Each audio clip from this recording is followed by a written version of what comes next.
अब हम क्वेश्चन शुरू करते हैं, न्यूमेरिकल क्वेश्चंस।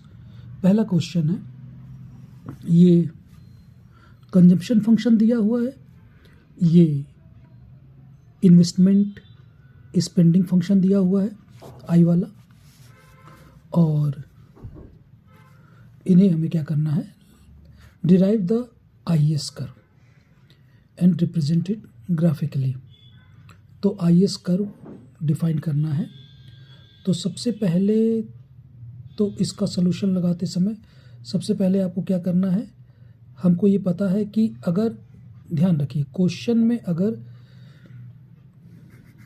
NX और G की वैल्यू नहीं दी है तो इनको क्या करेंगे, 0 मान लेंगे। सबसे पहली बात तो आप ये जानिए।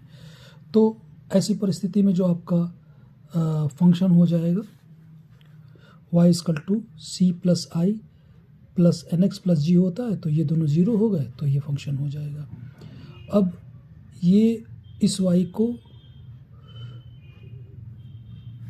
फंक्शन में C की वैल्यू और इन्वेस्टमेंट फंक्शन, इन दोनों की वैल्यू आप रख दीजिए। तब जैसे ही आप रखेंगे आपके पास एक कर्व आ जाएगा जो कि क्या दर्शाएगा, IS कर्व दर्शाएगा। ये इसका सलूशन हो गया। तो अब आपको मैंने पहले ही बताया था कि आप करते क्या है, C और Y कर्व लेते हैं और I कर्व लेते हैं, इन दोनों को मिला दिया और अपने इक्विलिब्रियम वाले फंक्शन में रख दिया, तो आपको ये मिल जाता है IS कर्व। अब IS कर्व इस फॉर्म का है, ये इसको अगर हम ड्रा करें तो बहुत आसानी से ड्रा कर सकते हैं। कुछ पॉइंट्स निकाल लेना, जैसे मान लीजिए आप इसमें y = 0 रखेंगे तो I बराबर कितना हो जाएगा, y = 0 रखेंगे तो I बराबर हो जाएगा 10 आ जाएगा। 400/40 यानी 10 आ जाएगा। इसी तरह अगर y = 0 रखेंगे तो y बराबर कितना आ जाएगा, क्योंकि हमको ग्राफ खींचना है, तो y बराबर कितना हो जाएगा, 400 आ जाएगा। ठीक है। उसके बाद आपको क्या करना है, आपको ये 2 पॉइंट्स मिल गए, तो यहाँ से हम ग्राफ को खींच सकते हैं। एक पेपर पे यहाँ पर आपको दर्शाना है I कर्व में, यहाँ I होता है और यहाँ पर होता है आपका इनकम। ठीक है। तो आप एक कोई भी वो बना लीजिए स्केल, और मान लीजिए ये 0 है, इधर ये 100 और ये 200, ये 300 और ये 400, और यहाँ पर आप स्केल बना लीजिए, मान लीजिए 1 2 3 4 5 6 7 8 9 और 10। ठीक है। तो एक रेखा हो गई, इधर मत डैश डैश डैश, और इधर डैश डैश डैश, मतलब ये मिला करके। पूरा यहाँ नहीं मिलाया जाता है, उसका कारण ये है कि किसी भी इकोनॉमी में I आप 0 नहीं रखते हैं। ठीक है। तो ये ग्राफ इसीलिए यहाँ टच नहीं करता है। कुछ ना कुछ इंटरेस्ट रेट ज़रूर होता है, इंटरेस्ट रेट 0 नहीं रखा जाता है। और इसी तरह से हर इकोनॉमी कुछ ना कुछ इनकम भी होता है, इसलिए इसको थोड़ा सा इधर छोड़ करके ये ग्राफ खींच जाएगा। अब जब ये ग्राफ खींच गया तो ये ग्राफ खींचेगा, इधर रहेगा 10 और इधर रहेगा 400।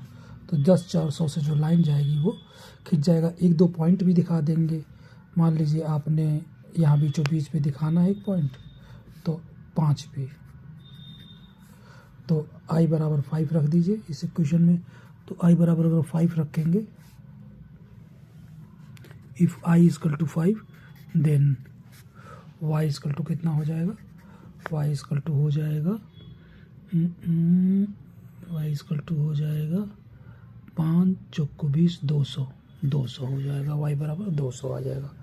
तो यहाँ देखिएगा, दिखा दीजिएगा कि ये 200 पे काट रहा है, 200 यहाँ दिखा दीजिएगा, पेंसिल से बनाइएगा ताकि मिटा के ठीक कर सके, सीधे पेन से ना बनाइएगा।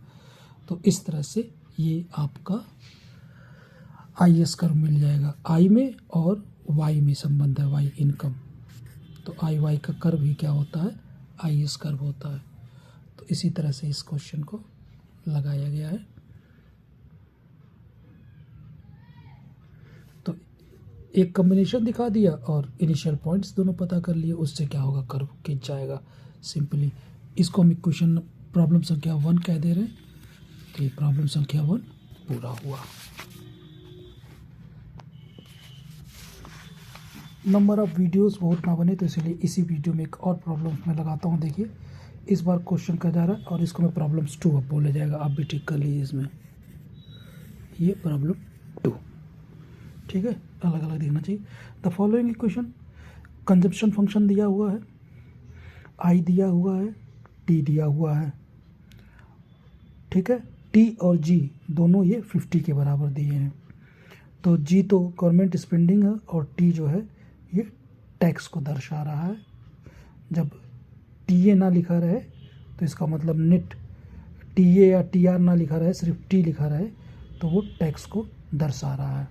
तो देखिए इस बार गवर्नमेंट स्पेंडिंग है तो गवर्नमेंट स्पेंडिंग इसमें आप दे दीजिएगा। NX नहीं कुछ दिया है तो NX बराबर क्या मान लेंगे, 0 मान लेंगे। जब नहीं दिया हुआ तो NX बराबर कितना हो गया, 0 हो गया। तो फिर से वही C इज लिखा हुआ है, C is aggregate compensation, YD is disposable income, सारे वही हैं। जो नोटिफिकेशन मैंने कहा था कि हर का टर्म, तो यहाँ T का मतलब हुआ टैक्स। तो ये जो बन जाएगा, जो टैक्स है एग्रीगेट टैक्स Y में से घटता है, तो देखिए यहाँ पर क्या किया गया है, Y में से एग्रीगेट टैक्स को घटा दिया गया। डिस्पोजेबल इनकम जो होगी टैक्स घटाने के बाद इतनी होगी। इस फंक्शन को, ये दोनों फंक्शन हो गए, फिर वही पिछले क्वेश्चन की तरह इन दोनों को इक्वेट कर देंगे। Y में कंजप्शन फंक्शन और इन्वेस्टमेंट फंक्शन दोनों को रख दिया, फिर से आपका एक कर्व हो गया। इस कर्व को बिल्कुल उसी तरह से पिछले मेथड की तरह से खींच लेंगे। तो ये पहले 2 क्वेश्चंस हो गए।